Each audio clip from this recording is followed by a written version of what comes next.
expanding and growing. Jakey Bakey's here. Jake, how are you?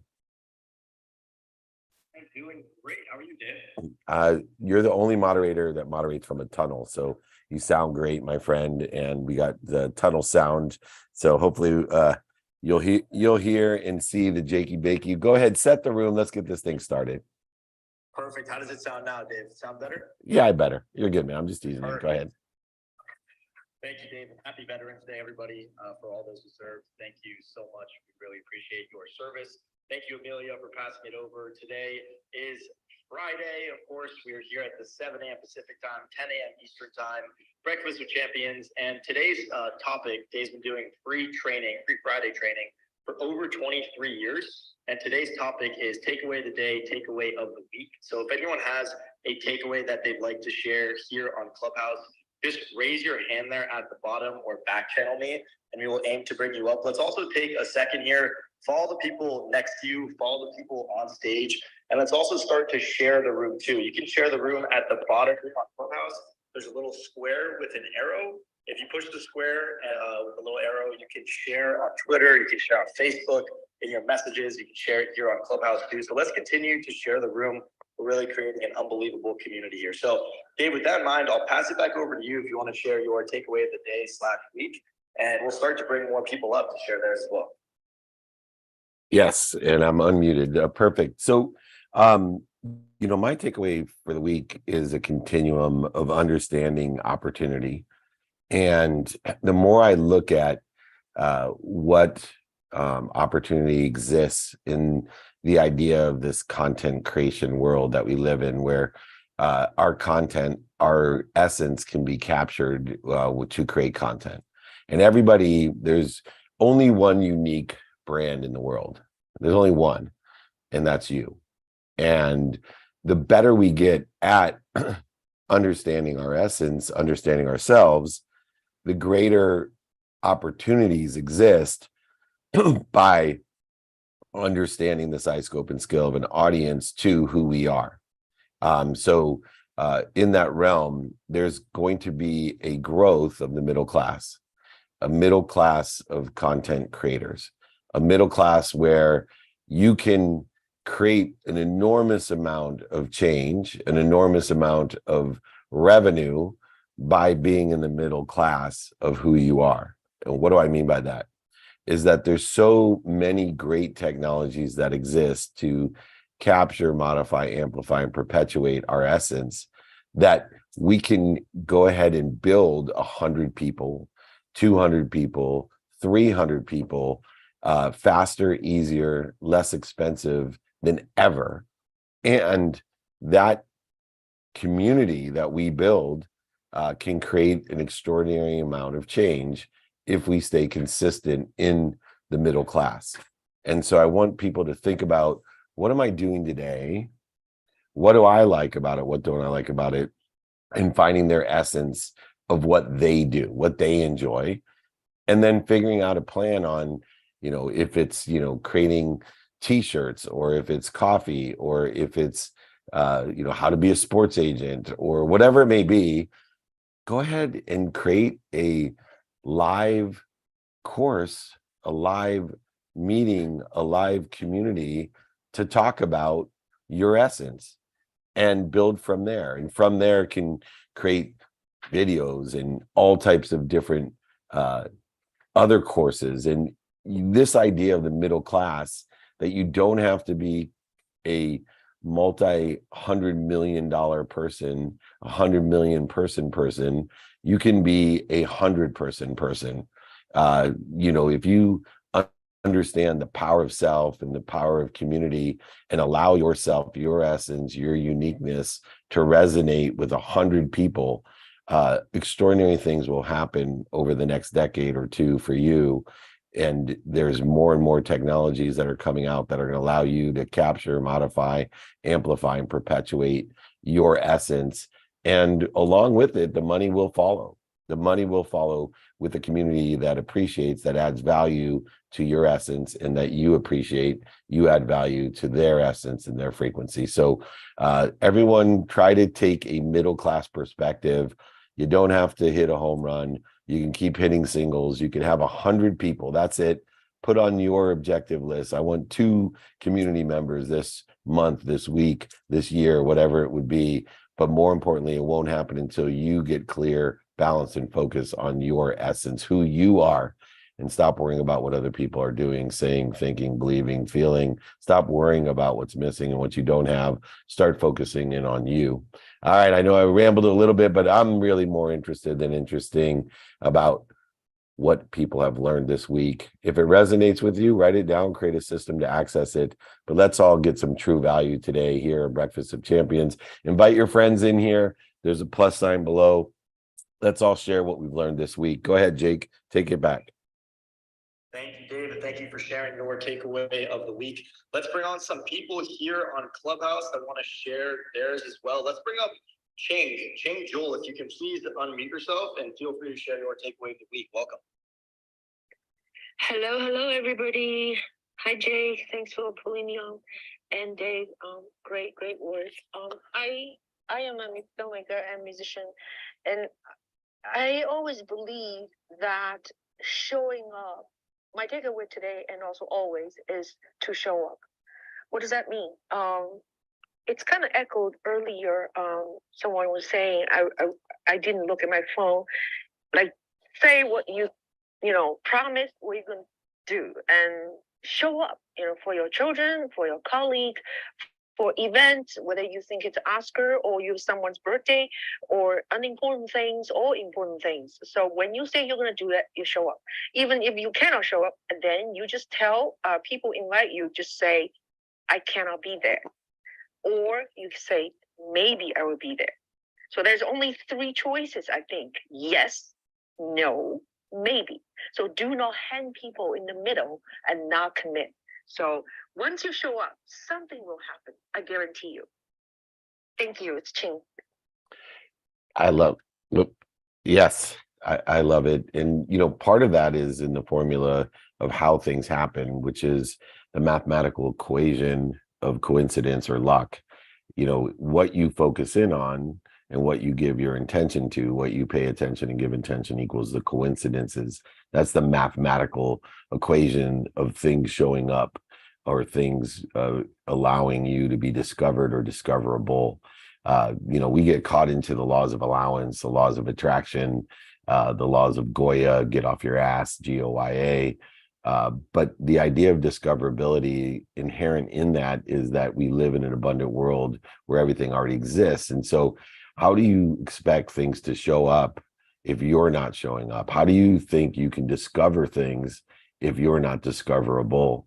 And part of the formula of attention plus intention, what you do, say, think, believe, and feel, is being present, doing it now, prioritizing the activities that you have each day in that trajectory of what you think you want in the future. And so many people are sitting at home, analogously, of course, sitting at home high on their mom's couch, dreaming about what they want while they're sick and high.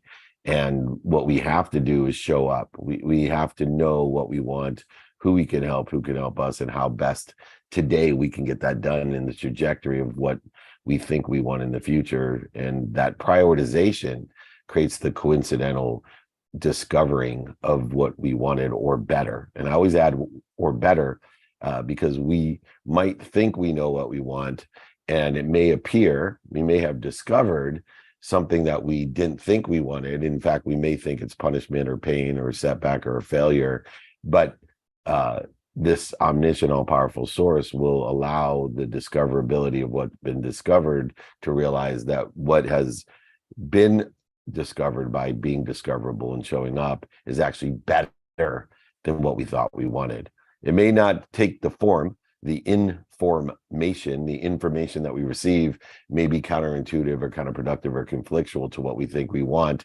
But in the end, without utilizing linear time, but thinking about this infinity that we exist in, by showing up is the only way to allow the things that we want or better to show up. What a great lesson to start off with.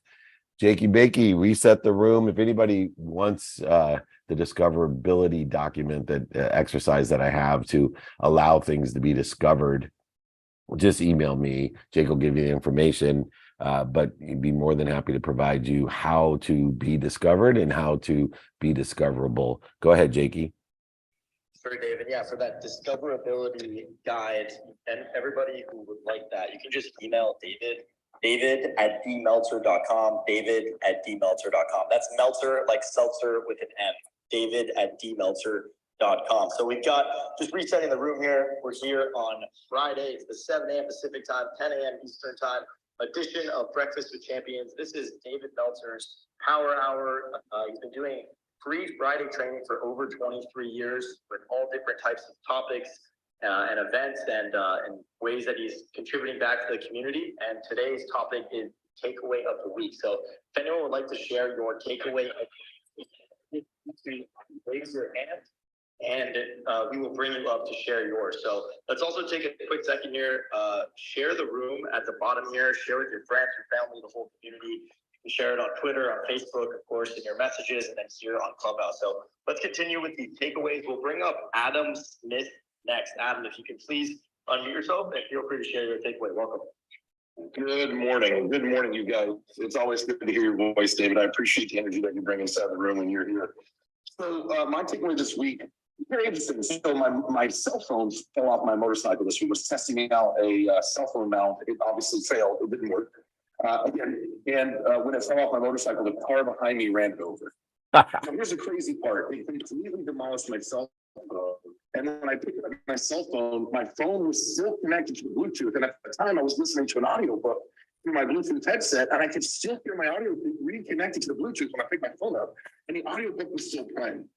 And so my takeaway this week was a reminder, and it was simply a reminder, and it was a powerful reminder that oftentimes we find a place where we feel totally shattered and destroyed, and we think that we don't have the ability to push through and continue to progress forward.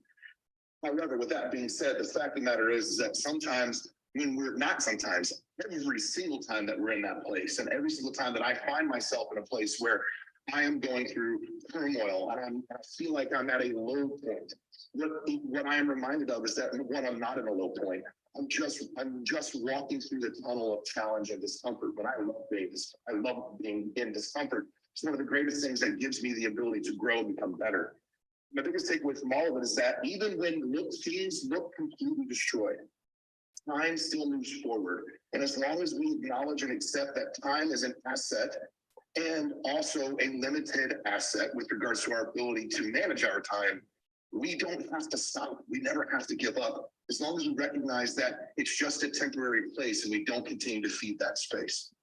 My biggest takeaway of all this week is just a powerful reminder that discomfort is where we find growth. Pain is where we find the ability to grow and heal on the backside.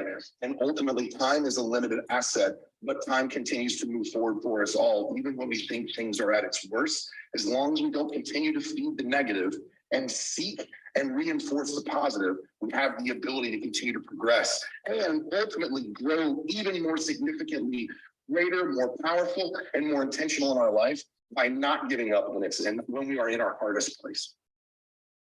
Yeah, it's a great takeaway for everyone, right? Pain is an indicator. Pain is an indicator you have a better place, a better position, or a better situation to be in. And so many people see that pain as punishment, not as promotion and protection. And I think you have to have some faith in order to have that type of perspective and get out of the linear time that you know what you know. There's billions of universes, which is proven by the Webb telescope, right? There's trillions of variables. And for us to be arrogant enough to believe that we know where we're going and what's happening and what can happen is absolutely ludicrous and counterproductive. And so this faith, like you have, that, you know, pain, setbacks, failures, and mistakes are actually promoting and protecting us by awareness. What's the awareness that we need to have? The awareness that you just indicated, the indications themselves. We have to be aware or be able to identify the interference, the pain, the setbacks, the failures, the fear that a need to be separate, inferior, superior, anxious, whatever it may be. If we can practice identifying the pain as a promotion and protection, and then utilizing it as a protection and promotion to learn from it, which is why we're doing the Friday Breakfast of Champions takeaways, so that we can accelerate the learning curve, because there's two components. They tell people, if you want to get to where you think you want to be, you need to ask someone who's already there for directions. That's the fastest way. That's the accelerator in a linear perspective. But the statistical success that also contributes to acceleration, but literally allows us to have a greater clarity, balance, and focus in on the promotion and protection aspects, not the punishment, is to help other people get to where they want to be as well. So that idea of, and as I used to say, right, fastest way to get to where you want to be is help someone get to where they want to be, and ask someone who's already there for directions. The asking for directions does get us there faster, but helping other people get to where they want to be actually adds to the statistical success of what we want, the clarity, the balance, and the focus, which not only increases the acceleration, but gives us the perspective of protection and promotion, not punishment. And I love the way that everyone shares this idea of participating in the perception of protection and promotion, not in punishment. Just another great example for all of us, how we can continue to accelerate, grow, expand along with the universe, instead of against or interfering with the universe and its expansion and growth and acceleration. Unbelievable takeaways so far. Thank you, everyone, for the humility of illuminating their share and their takeaways. I appreciate it. Life is going to continue to happen. Let's learn the lessons and make it fun to enjoy that persistent, consistent pursuit of our own truth potential. All right, Jake, we're rocking and rolling early today. Let's make it happen. Continue. Let's bring up the next takeaway. We are rocking and rolling. Let's bring up Tracy. Tracy, if you can please unmute yourself, and welcome to the clubhouse to share your takeaway. Thank you so much, Jake, and happy Veterans Day to all the veterans out there. Thank you for your service. My takeaway of the day is you can be busy, but busy does not mean productive. You can be busy doing a lot of different things, but are you productive?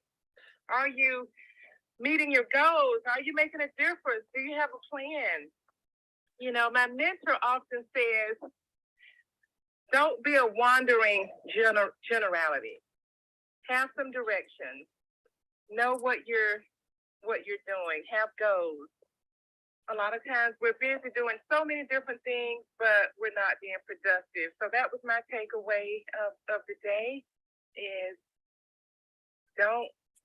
we can be busy, but not be productive. So let's be productive. Thank you. Oh my goodness, you just hit the pet peeve of all pet peeve of mine, is the word busy itself, the idea of busy itself. You nailed it. I tell people all the time, I don't believe in busy. I believe in accessible, productive, and gracious. People that are busy are those people I told you about that are at home, high, sick, broke, dreaming about they want on their mom's couch. Those are the busy people because they're unavailable. I don't believe in busy at all. In fact, more people use busy as an excuse of why they are not where they want to be. They're using it as an empty miler, going and using it to justify why they're not where they want to be, or they're not with who they want to be with. How many times do people lay onto you, oh, I didn't call you, I didn't invite you, I didn't ask you for help because you're busy? Drives me insane. The most active people that I know, because I believe in active, I believe in activities we have planned, we don't have planned. I believe in sleep. I believe in activities that we get paid for and activities we don't get paid for. The word busy is an interference in itself. The word busy means I'm not accessible, gracious, and productive. The word busy should not be utilized in our vocabulary for ourselves or for other people. It shouldn't be used to justify why we're not where we want to be or why we're not who we want to be with. The word busy is a cancer. It is absolutely an interference. And I love the fact that we haven't ever talked about this on Breakfast of Champions. We haven't done a takeaway on busy, but busy is an excuse. And so take that word out of your vocabulary, take it out of your attention and intention, put in the word active. I'm extremely active. I will tell you from personal experience the people that are the most active are the most accessible. I'm amazed, if I text a Mark Cuban or a Bob Proctor back when, or Jack Canfield, or like these extraordinary people, Gary Vee, they're the first ones to get back to me. I don't know how they do it. And I myself in pursuing that potential of being accessible and being able to communicate effectively in a quick and efficient manner. But they're not busy, they're just active. And I want everybody to hear on and take that down, because the word busy is an interference. Get it out of your vocabulary, get it out of your attention and intention. Stop justifying why you're not where you want to be and you're not where or who you want to be with by saying that they're busy or you're busy. Oh boy, it just keeps getting better and better. I thought the last takeaways were great. Thank you so much for bringing up one of my pet peeves of the word busy and the concept of busy. Let's all be accessible, gracious, and productive. Awesome, incredible. We're just rocking and rolling here on a Friday. Jake, what do you say? There's a lot of people that want to share too, Dave. So no such thing as busy, right? Just productive and accessible. So let's bring up some more people that are ready to share their takeaways of the week. Let's bring up McKenna next. McKenna, welcome to the Clubhouse. If you want to unmute yourself. Thank you, Jake. Hi, David. Hi, everybody. Thank you so much for giving us a voice to express our takeaways. There are so many takeaways in every day, and it's very difficult to choose. But I would say the power of influencing. I was in an earlier discussion this week here at Breakfast with Champions with David, Barbara Majeski, David Spizak, and Grant. And I shared that we are not important enough, busy enough to stop and respond to someone else, because through that response, we are impacting and influencing someone's life. And I ended that conversation by saying that regardless of your experiences, regardless of your walks of life or your accent, we all are influencers. And it hit me. And sometimes we speak without thinking, and I tend to do that. Sometimes I just love talking. But then as I muted myself from the Clubhouse, I thought that was pretty true. I thought that to be very true, because here is Jake influencing me because he sees me and he recognizes me and he asks me questions. And here is David influencing me personally and all of us. And here I am speaking on a stage, and I hope I influence someone to have courage, use their superpower of asking questions, sharing what they're sharing so they can influence someone else's life. I know the word impact is used more often, but I'm tending to like the word influence this week. So that's my takeaway. Thank you, Jake, and thank you, David. Thank you. Yeah, the word influence, as it is resonating with you, is so interesting, right? I would suggest, by the way, everyone go to a dictionary sometime and look up all the N words, right? And then look up all the D and re words. So these pronouns of intuition, intellect, inspiration, but a lot of people forget about influence. Influence. What do you think that means? If you look it up, you'll see it's basically saying that we're connected to and through each other. We're in the flow of each other. There's no superiority or inferiority or separation between you and I. What we're actually doing is clearing the interference, clearing the ego that edges that goodness out of our relationship. And when we influence, we are creating a community of people that are in the same flow, in the same frequency, which is where I've derived our frequency as our neighborhood. And so I want people to think into the concept and the perception of influence, of being in the flow with others, to be in the community and the frequency of others, and influencing, and also to create an exercise for yourself to look up the N words and then start looking up the DE words or the RE words and the CON words. And you're going to start seeing how this idea of attention and intention, of the words that we have in our minds, in our feelings, in our beliefs, in our mouths, and in our actions, of influence, intuition, intellect, and inspiration comparatively to some of the resistance that we have and the demands, not the commands of our life. And these invariable pronouns that we put onto these words like remember, recollect, remind, they're just all allowing us to be influence of each other in the flow, clearing the interference between us and each other, as well as us and the omniscient, all-powerful, all-knowing source, the omnipresent, infinite source that allows us to live in abundance, to be discovered or discoverable. What a great nuance. Impact is like demand. You're going to impact, but in power as well as influence is a great way to clear and have this ability to have coherence in our lives with ourselves and others. Wow, it just keeps getting better.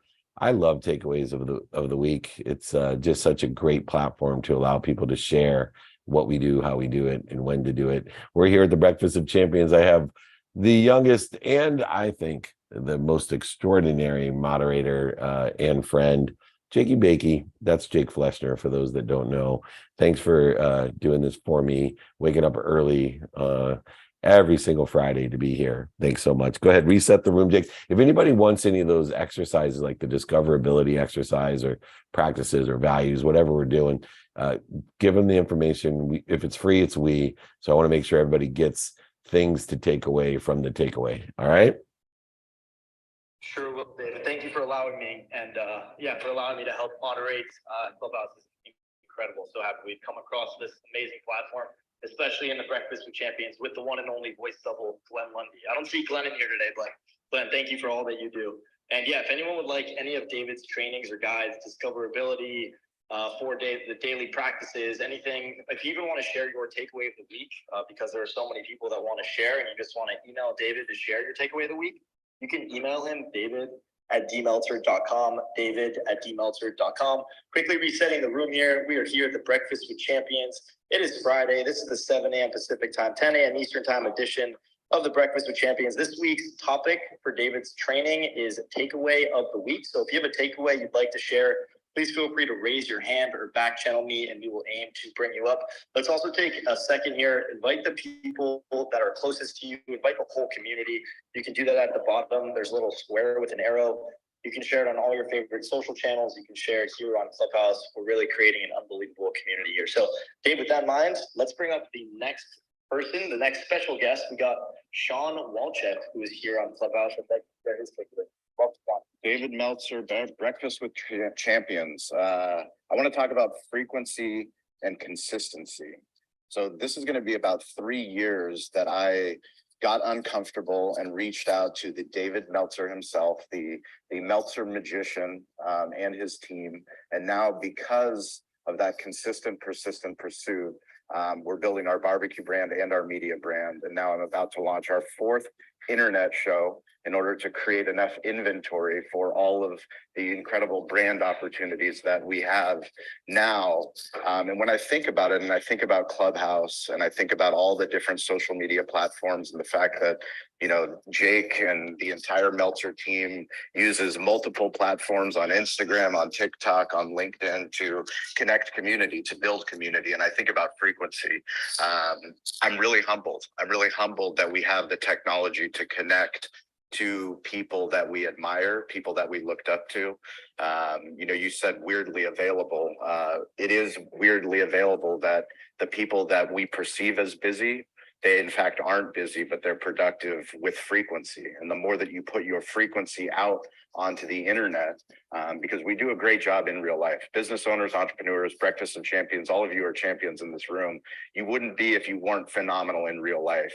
But it's what are you doing online to build a truly bigger community? And those are the things that David has done. Those are the things that when I first started on Clubhouse, hosting my own rooms, when no one was showing up, yet now we're slowly building community. And to see what Glenn Lundy has done and this entire Breakfast with Champions team, I'm just honored to be here. And my takeaway for the week is, if you think that you should reach out to someone who is a mentor, someone like David Meltzer, do it. Don't wait. Do it. Use the tools that are available to you. There's a little raise your hand in the bottom. Raise your hand, reach out, DM somebody, anybody that inspires you, find your frequency and put it out into the world. Thank you, David Meltzer. Thank you, Jake. Thank you, entire Meltzer team. You guys are amazing. So, Sean, your is an aggregate takeaway because, you know, when I have and have built this community of people who want to help each other and know people who want to help each other, I think of Sean because Sean had what was, in my opinion, just a small, struggling barbecue place in Spring Valley, California, which most people don't know is a small little county, a little small little suburb, I'm sorry, of San Diego County. And he reached out to me and he said, how can I be of service or value? And I said, well, come to my training. You know, I do free Friday trainings for over 23 years. I'm in Orange County. I do it at my office and I, you know, provide lunch, come up here and, you know, show up. And he said, well, better than that, I'll provide the lunch to everybody. How many people you have? And at that time we had like 50 people. By the way, we have over 73,000 people registered for training on all the platforms, our webinar, and then let alone the post-production content, which is a whole nother takeaway that Sean has made an expert at of the stage theory. This is my best stage theory student. Anyway, he has this small little barbecue and he shows up and he provides this unbelievable barbecue to me. And he tells me he wants to create a digital barbecue, a digital hospitality. And this pre-COVID.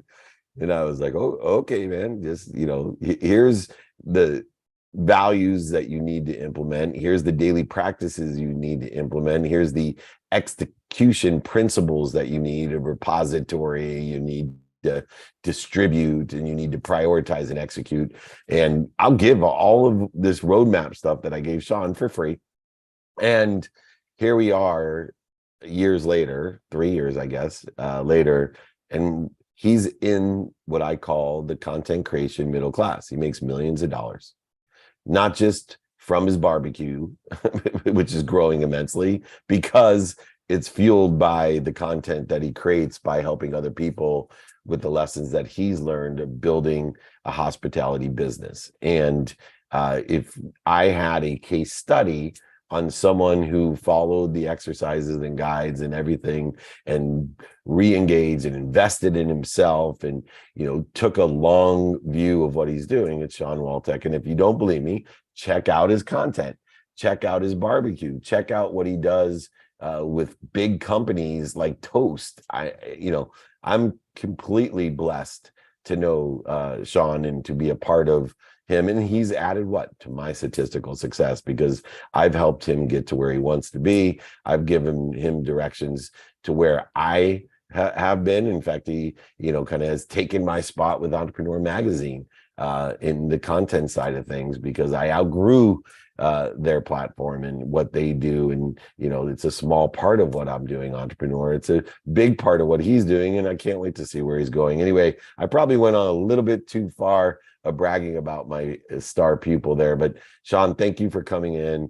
Please, I am accessible, like Sean states. Reach out to me, but also reach out to Sean, you know. So please, everyone, anywhere you want to be, you can create this middle class of content creation that drives both the business and you as a community, and millions of dollars will follow you. I promise, as I did to Sean when he made the investment into himself and his brand. Small little struggling barbecue from Spring Valley, California is now an international brand. And he is mostly prioritizing, not searching anymore. He has become discoverable, and he has discovered the options, opportunities, and touches of favor. Thank you, Sean, for coming on. I appreciate your insight and your takeaway. Grateful for you, David. Thank you. Nothing but love. Right on. Thank you, brother. All right, Jake, let's make some more millionaires out here. Let's get these takeaways so everyone can get the directions to where they want to be or better.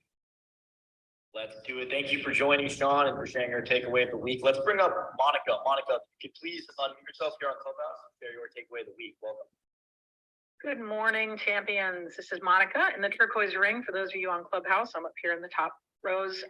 I love this segment, and my takeaway this week is that this is something that I knew, but it's really been validated, and it's always nice to get those reminders. And this is that when we want something, it's important for us to, number one, take action toward the thing we want while simultaneously having positive expectations, while simultaneously having no attachment to the outcome. That is an amazing skill, to be able to do both of those things at the same time. Well, actually, that's 3 if you include the action. But that has shown up for me like 5 different times in the last week or so. And it's just this beautiful universal validation of something I already knew. And it's just been a really powerful takeaway that when you ask, assume a yes, don't be crushed by a no, and continue to trust the process and not be attached to the outcome. I'm Monica, and I'm done. Monica, that is one of my faves. And I remember, and recollect to that lesson, that takeaway all the time. Utilizing time, linear time, as the dependent variable to understanding the difference between wanting and needing and pursuing and attaching. Right. My whole mission is to teach people to enjoy the consistent, persistent pursuit of their potential, but without attaching their emotions to the potential. And the way that we do that is to understand time. And what I mean by that is that, number one, most people don't think about the meaning that they're giving the snapshots, the inflection points, the defining moments of history, not just personal history, of all history. And that we need to do a gut check every day when we utilize the daily practices to understand, what meaning am I giving the past? What meaning am I giving history, personal and otherwise? Is it aligned with, synergistic, supplementary to, a trajectory of where I think I want to be? See, when we add in the ignorant humility of, I think I want this outcome, instead of, I'm going to do everything I can to get this outcome and attach my emotions to the outcome, I'm going to be happy when I get this outcome, I can't wait to get that. Instead, if we can put the same inertia, the same inspiration, motivation, the same connection to and through a trajectory of an outcome instead of the outcome, we then can allow ourselves to learn from the past by giving the meaning of the past in that trajectory without attaching our emotions to the outcome of the trajectory. Therefore, we can apply that meaning to the daily activities of, because of the meaning I'm giving the past, inflection points, divine moments, and lessons of the past, because of the meaning I'm giving that, I now am more capable of knowing what is important to me, who I can help, who can help me, and how best to get that done, which actually allows me to confirm the trajectory and put my emotions on the confirmation or the prioritization of the pursuit instead of the outcome itself. The minute we put an emotional attachment to an outcome, we create resistance because of time.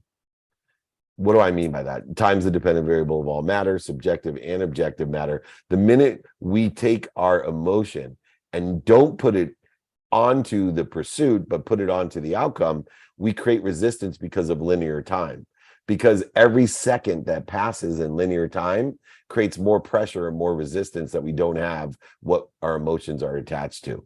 I'm going to be so happy when I get there. I'm going to be so happy when I graduate from. I'm going to be so happy when I get that job. I want that yes. I want that yes. I want that yes. So then we create more resistance, more possibilities and probabilities of no's by attaching our emotions to the outcome instead of the pursuit. And it all stems from the meaning that we give the inflection points, define moments in history, our past and otherwise, past that we've read about, experienced, seen, heard, believed.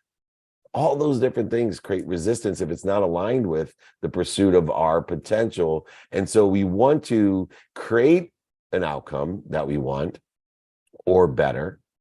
We want to then say, that's what I think I want. So we infuse radical humility into the pursuit, knowing that there may be better for us, even if we don't understand the better, because the meaning that we gave the inflection points and divine moments, the lessons that we received in the past are not aligned with what we think we want, or the outcome that we're receiving, or the input or the lessons that are coming forward.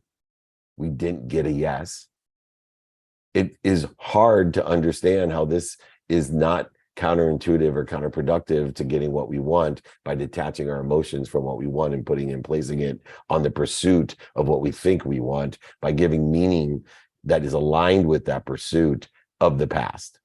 And when we can do that, it's much easier each day to then apply the meaning to the trajectory of what we do, say, think, feel, believe, by knowing what we want today in that trajectory, knowing who we can help and who can help us in that trajectory, how best to get it done in that trajectory with, as we stated before, lenses of productivity, accessibility, and gratitude, which really allow us that discoverability and being discovered in the prioritization, which is the confirmation we know what's important to us, not what's important to other people, not what's important to what we arrogantly may think is an outcome, not what's important to what's missing or what we don't have, but what's important to us in that trajectory or pursuit, which allows us to apply our why, our inspiration, our intellect, and our intuition, apply our why instead of searching and attaching our emotions to something we already have, which is our why. We're in pursuit. I need to find my why. No, you don't. You need to apply, not find.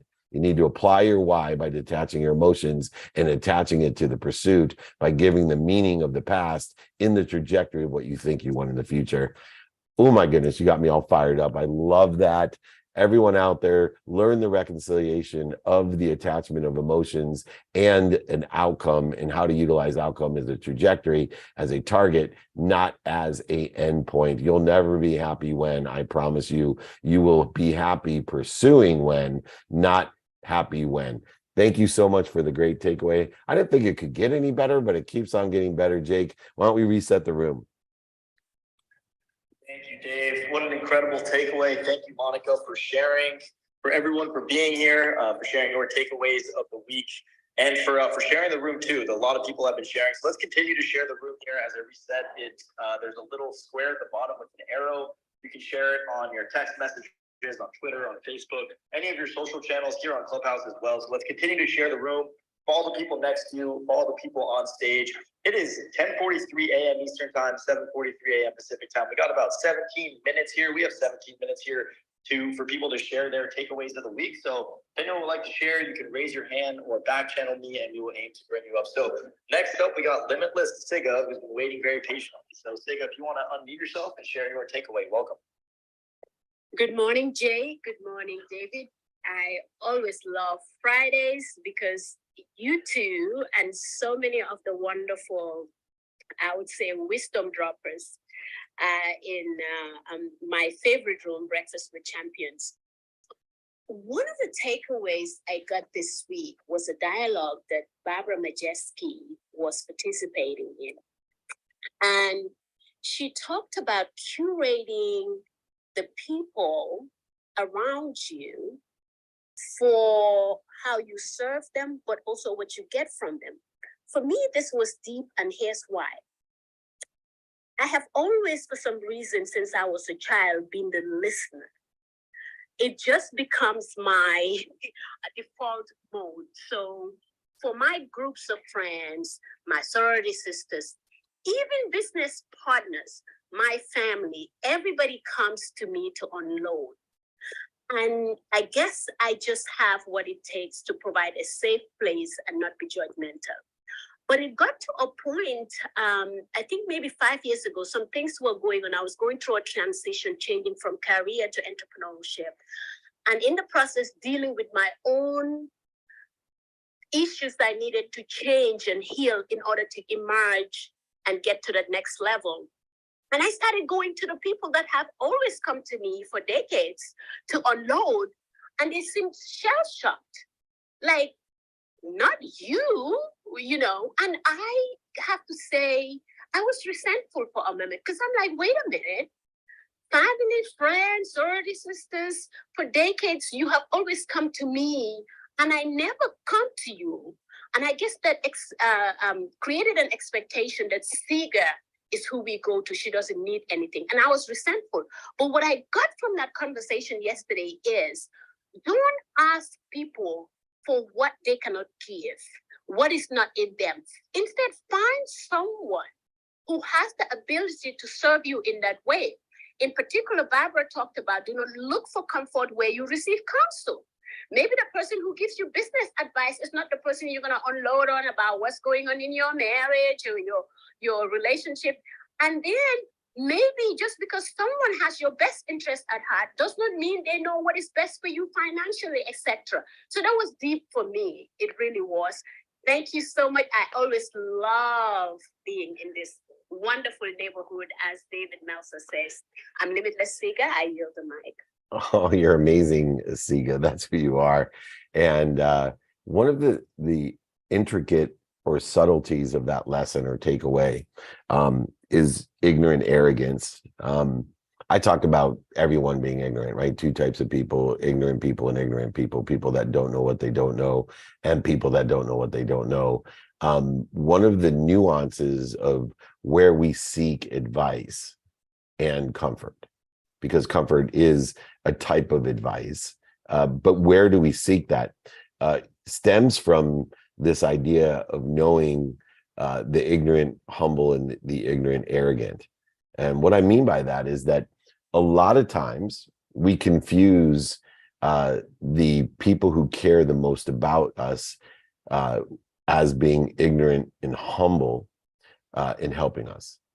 And so, you know, we'll take our parents, because I can make a fortune if things ever get so tough in the downturn of the economy. I'm just going to do a seminar on mommy issues, and everyone will show up because everyone has mommy issues or daddy issues, whatever it may be.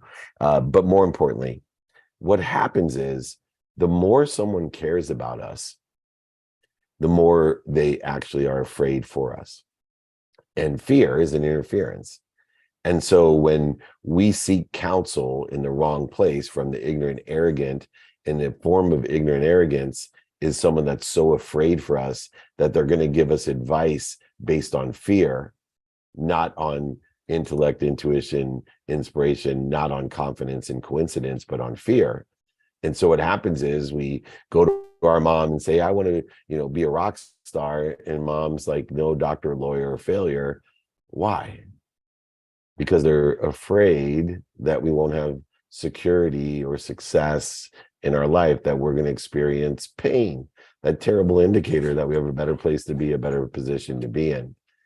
And we so often confuse ignorant humility with arrogance with the people that care most about us, that are most afraid for us.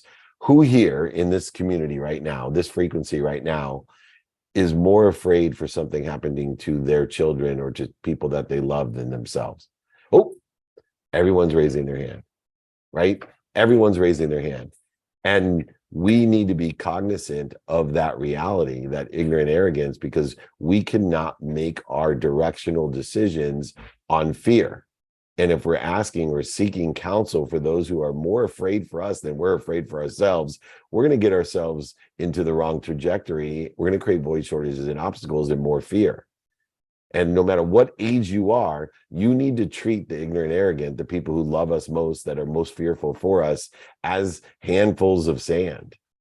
Great comfort in holding the sand, but allow it to fall through your fingers, the grains of sand, when they give you the advice. Appreciate it. Say, I appreciate you adding value to my life, but I am going to take that for what it is, because you love me too much. You have too much fear for me, more than I have even for myself. And therefore, I have a distortion of the trajectory of what I want. And so I am going to utilize the time, meaning, and the daily practices and the execution and coherence in my life in a trajectory of what I want. But thank you so much for caring so much about me. Please continue to do. I'm going to take accountability for asking the people that don't care about me, but know where I want to be, because they're already there. What a great thing, Sig. I really appreciate you bringing up that great piece of advice and counsel, and the distinction between comfort from the ignorant arrogant and directions from the ignorant humble. Thank you. Thank you. Oh, this is maybe the best takeaway session that I've had in years. So, man, we're learning a lot of lessons in this community, and thank you for sharing them. Jake, go ahead. We got 10 minutes left. Reset the room. Let people know where they can get all the exercises and guides as well. People have joined us late. I want everyone that didn't get to reach out or get the daily practices or the discoverability document. If it's free, it's we make sure that they get it from us. You got it, Dave, and thank you for sharing your takeaway of the week. Limitless Siga. if anyone would like David's discoverability guide or his daily practice guides, or basically anything in general, if you have any questions at all, or even want to share your takeaway of the week, if you don't have time to do that this week, just email David@dmeltzer.com, David@dmeltzer.com. We've got 9 minutes left here on the Breakfast with Champions, David's Friday training. Let's take a quick minute here. Let's share the room. You can share it at the bottom here on Clubhouse. There's a little square with an arrow. Continue to share your friends, your family, the whole community. We've had some incredible takeaways already being shared, some great insights. So let's continue to move the ball forward and get the ball rolling. So let's bring up Tina. Tina, if you are here, it looks like you are. If you want to unmute yourself, share your takeaway of the week. Welcome. Hey, Jake, thank you. Hey, David, how are you today? I hope you're doing wonderful. What's going on, BWC? So my takeaway of the week starts with thank you, but I need to go back to something that you said at the beginning of the show when you were talking about working within that middle class, because sometimes it only takes that one person that you need to contact or that one person that's in your area of influence that can help to change the trajectory of your life. But then you started to go on and say, and it made me kind of rethink some marketing ideas and plans and strategies. But then when you started talking about looking up in the rewords, the R, it was the, hold on, let me make sure I say it right. Yeah, remember, recollect. Yeah, you say look in the N, the D, and the rewords in the dictionary, right? Yeah. But what I started to think about first was the N word. And I was like, and I wasn't thinking about that N word, haha, but I was thinking about being needed, right? And then I thought about, wait a minute, he was talking about I-N. So the I-N word of being intentional and connecting and reinventing myself, right? That's what I do. That's what I've had to do. And that's what we have to do as entrepreneurs. And that's what I'm learning on this journey that I just started on this year. And I so appreciate something that you had said about and I think that was last week actually, is not about your goals. And once you reach those goals, you can stop, but make that a milestone. And what are the different milestones that we get to use and we have the ability to do and not stop, and it keeps just in a forward going motion and being uncomfortable with the ask. I want to thank you for making me to be aware that I was uncomfortable with the ask for help, because I'm the one that's used to giving help. I'm a doer, not an asker. When I see what I want to do, I just do it. So I want to thank you for that. I wanted to thank you for the 30 days of thank you, not just in the morning, but in the night. It's just like prayer. And I appreciate you, David Meltzer. Thank you. Well, appreciation is thank you, and it's adding value, and you and others add so much value to my life. And it's amazing. One of the other lessons or takeaways that I get from that is how important the basics are. And, you know, we have a 14-day gratitude challenge. And one of the things that I used to talk about every single day, and I should continue to, because it's the number one thing that changes people's lives. And it's just saying thank you before you go to bed and when you wake up. And it's so difficult because inherent in the gratitude challenge of being thankful, of saying thank you, something that I forget to do every day. And I do it at times every day, but I do it before I go to bed and when I wake up religiously now. That means there's consistent, persistent behavior. It's part of my unconscious competency to say and have coherence of gratitude, of remembering, reminding, and recollecting with gratitude at night, reminding, remembering, and recollecting with gratitude in the morning. Easiest, fastest way to change your life. It takes 0.1 seconds to do. It's free. It's easy. You don't even have to speak it. You can just think it, and it'll have just as much impact. But for me, the impact is to remember, remind, and recollect how important it is to remind, remember, and recollect others to say thank you, and how simple it is. And sometimes I get so far beyond in the, dependent variable of time being the dependent variable of all matter, subjective and objective matter, and this continual meaning and trajectory of outcomes and emotions. And in the end, there's some real simple things we can do. And I just want to remind, remember, and recollect this community to say thank you before you go to bed and when you wake up. It will change your life. People ask me the greatest piece of advice that I could give myself, and do give myself even today, not just when I was 18, 28, 38, 48, but simply ask for help. The fastest way to get to where you want to be is to ask someone that's already there for help. Even if you're a giver, a believer, an intender, you got to ask for help. Please accelerate your mission by asking for help. And even more importantly, help somebody else get what they want. It'll increase the statistical success of what you want, which will also contribute to the acceleration of what you want. Just so beautiful. Please, everyone, say thank you before you go to bed and when you wake up. Let me know in 30 days if, number one, you can do it every day, because it took me 9 months until I stopped forgetting to do it. But more importantly, let me know the influence it had on your life in the flow, the clearance of the interference between you and the omniscient, all-powerful, all-knowing source that you're connected to and through. And so are we all. Thank you so much. We got time for one more person, Baker. Why don't we close out and get a great takeaway and get this thing handed back off to Amelia, the incredible Amelia, IA. You heard of AI? She's IA. Incredible Amelia. Go ahead, Jake. Hi, yeah, you got it, Dave. Let's bring up Dr. Finance for the last takeaway of the week here. Welcome, Dr. Finance. If you can please unmute yourself and welcome to the room. Yes, thank you, Jake. Thank you, David, for holding down this great space. I just came here to support you. You run a great room every single Friday. Breakfast with Champions, folks, definitely give it a follow. What a great topic today. Happy Veterans Day to the veterans out there. And David, I just want to make it short. I know it's the end of the line here. So I just want to give you props and folks, let everyone know that if you want to see a great room next Friday night, David Meltzer is going to be the main guest speaker. We're going to run a 6-hour stage for David. So I just want to give a shout out to that in the Finance Club. Thank God for Breakfast with Champions. You guys run a great room, but we're gonna bring the heat next Friday night.